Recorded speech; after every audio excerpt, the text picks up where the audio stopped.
Энэ бол Pete Doctor, миний мэдих хамгийн гайхалтай анимашн бүтээгчдийн нэг. Түүний 2020 онд бүтээсэн Soul бүрэн хэмжээний анимашн бүтээл бол хүн бүрийн үзэх ёстой кино. Тийм ч болохоор тухайн оныхоо академийн шагналыг хүртсэн кино үзээд ойлгож авч болох хамгийн онцгой гайхалтай мэдрэмжүүдийг энэхүү бүтээлээс авах болно. Тэгвэл энэхүү видеогоор уг түүхт юу өрнөж, юу өгүүлдэг болоод тийм гайхалтайг хамтдаа олж мэдцгээе.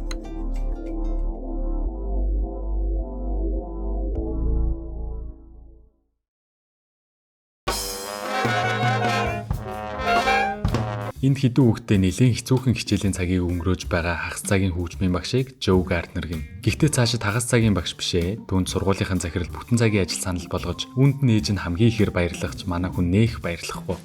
Яагад гэвэл Joe жаз хөгжмийн маш өндөр мэдрэмжтэй бөгөөд энэ чиглэлээр ажиллах түүний ганц мөрөөдөл гэж хэлж болно. Ээжтэй уг нь би хөгжмөөрөө л амьдрмаар байна энэ төр гэд яриа өрнүүлж байтал түүн рүү найзан залгаж Dorothy Williams гэх нэлээд алдартай хүнтэй хамт тоглох боломж байгааг хэлнэ.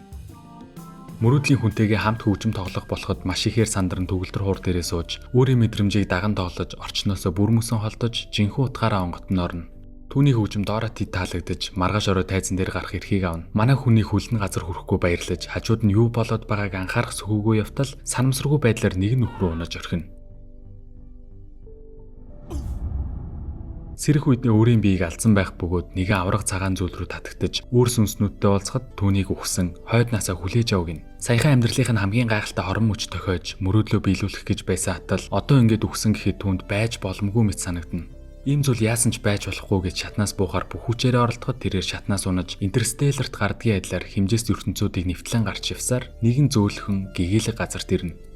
Түүний ирсэн энэхүү газар нь Great Before буюу сүнслэг оршихуйн бүрэлдэх цэг байдаг.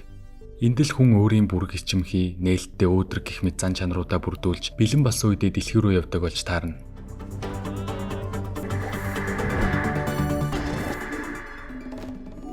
Joe хэд удаа цэцэрлэг шиг энэхүү газраас зугтах гэж оролдогч огтхонч болж өгөхгүй. Учир нь энд чинээр төрхөөр бэлдэж байгаа сүнснүүд өөрийн үндсэн 7 зан чанарыг бүрдүүлж байж дэлхий рүү явах хэрэгтэй болно. Харин энэ хоёр хэмжээс төрсөд бол бүх ертөнцийн квантын нэгдэл. За ер нь бол энэ газар сүнснүүдийг харж ханддаг багш, нэрийг нь Jerry. Joe-ийг энд байлгаж байгаа шалтгаан бол mentoring буюу бяцхан сүнснүүдэд сүүлчийн чадвараа олж авахтан туслалцаа чиглүүлэг өгөх шаардлагаар энд ментор болсон байдаг гэх юм уу? Гэхдээ Joe өөр хүний оронд тулгаагаар энд байгаа. Түүний сүнснүүдийн нэгтлэн бодогч хайж болохоос өмнө аль нэг хүүхдээс нь комплеред байжийг нь аваад дэлхий рүү буцъя гэхэд өөрийнх нь soulmate бол дугаар 22. Алдартай олон ментортой байсан ч юусоо spark аваагүй, дэлхий рүү очиж амьдрах ямар ч бодолгүй жинхэнэ үл бүтэх гар байна. Тэдний нэгэн харанхуй газар ирэхэд Joe-ийн бүх амьдралынх нь хайлайт хэсгүүд харагдаж, хөгжмөдөө хэдий хайртайж байнга л татгалзсан хариу сонсож байсан болохоор түүний амьдрал ямар ч үнцэнгүй мэт санагдана. Харин дугаар 22 дэлхий рүү явахыг огтхонч хүсэхгүй байгаа болохоор Spark гарч ирэхэд Joe-д шилжүүлж, амьдралаа өөрчлөх боломжийг нь өгөхөөр олж, тэд Spark-ыг бий болгохоор бүх зүйлийг туршиж эхэлнэ. Байж болох бүх зүйлийг туршсан ч түүнд огтхонч амьдрах хүсэл төрөхгүй байх бөгөөд 22 түнд дэлхий рүү буцах өөр нэг арга байгааг хэлж, нэлээд нууцлаг газраар дамжин бие болон сүнсний дундах орон зай даваачна. Хүмүүс ямар нэгэн зүйлийг үнэхээр гайхалтайгаар мэдрэн хийж байх үед яг л өөр газарт очсон юм шиг мэдрэмж авдаг да. Тэр бол энэ газар. Гэхдээ хэдий дуртай байлаа гэд хитрхи удаанаар тэрийг л хийгээд байвал төрсэн сүнс болж хуурна. Make a trade? What am I doing with my life? Төрсэн сүнснүүдийг бие рүү буцаадаг эдгэр сүнснүүдийн тусламжтай хамгийн нэмгийн хэсэгт очин Joe-ийг бие рүү буцаахаар болж нэг төрлийн бясалгал шиг зүйлийг хийж эмнэлгийн орон дээр байх өөрийн биетэй холбогдно.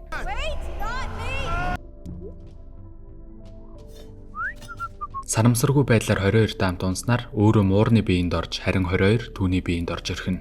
Joe тоглолтондоо амжихын тулд ямар ч цаг байхгүй болохоор тэд яаран имлэгээс гарахад хотын дуу чимээгээд бүх зүйл 22-д маш хэцүү санагдаж шууд л боллоо гэвч Joe түүний амтлах мэдрэмжтэй болсныг ашиглан түүнийг цааш дагуулж явна.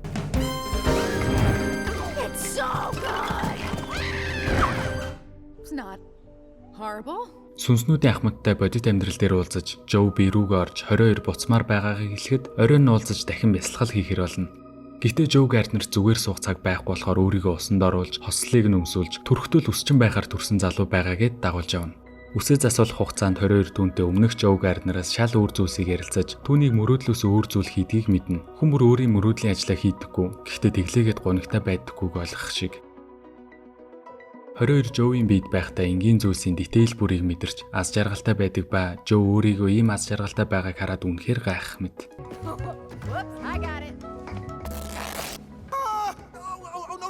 Хослоо засуулахын тулд ээжийнхээ оёдлын газар очихоос өөр аргагүй болно. Өдийг хүртэл ээжээрээ төлбөрөө төлүүлсэн тэрээр бүтэн цагийн ажлаас татгалзаж мөрөөдлөө хөөнө гэдэг таалагдахгүй шүү дээ. Жов өөрийнх нь амьдралын утга учир бол хөгжим. Өнөө оройны тоглолтод гарч чадахгүй гэвэл миний амьдрал ямар ч утга учиргүй гэхэд ээж нь тавьширч аавынх нь хослолыг түнд өмсүүлнэ. Ээж нь хизээч зөвшөөрөхгүй гэж боддог байсан ч энэ удаад түүнийг хүлээн зөвшөөрсөнд Жов маш ихээр баярлан тэд өөрсдийн байх ёстой бие рүүгээ буцахаар тохирсон газартаа ирэхэд 22 дэлхий дээр амьдрах хорон мөч бүр үнэхээр гайхалтайг ойлгож Жовийн биеинд дахин багахан байхыг гооход Жов мэдээд зөвшөөрөхгүй шүү дээ. Ингэснээр 22 зугтаж Жов түүнийг хөөж байтал тэд тэрэд баригдаж орхино.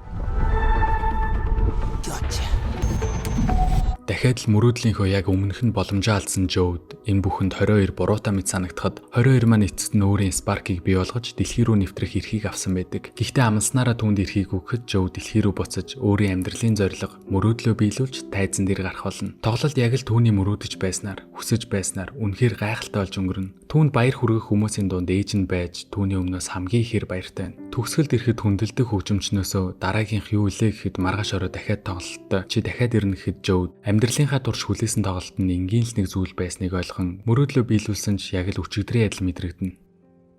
Гэртээ очиж өөрийн халаасанд байх 22-ын цоглуулсан зүйлсийг харж өөрийгөө хөгжим тоглохоор төрөөгүй зүгээр л амьдрахаар төрсөн гэдгийг ойлгоно.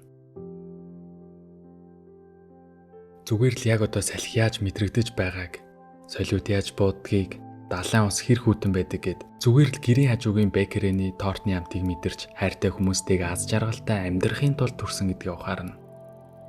Хүмүүс бид өнгөрсөнд болсон ямар нэгэн зүйл эсвэл маргааш хүрэх тэр мөрөөдлөөсөө болоод яг одоо байгаа хорон мөчтэй амьдрахаа мартдаг. Энэ л үедээ Жов төгөлдөр хуураа тоглож онгод бий болдог тэр газарт очиж чадна. 22-ыг хаана байгааг асуухад тэрээр алдагдсан сүнс болсон байдаг. Түүний хөөсөөр арайхийн барихад 22 би амьдралын зорилгоо ойлгоогүй. Өөрийн Спаркийн юу хийх ёстой тэрийг мэдэж чадаагүй гэхэд Жов Спарк бол зорилго биш. Чамайг амьдрахад бэлэн болсон тэр үед сүүлчийн тэрхүү Спарк дүүрдэг болохыг хэлнэ. Энэ бүхний эцэст 22-д өөрийнх нь Спаркийг буцаа өгч аль чадхаараа түүнийг дэлхий рүү дөхүүлж өгнө.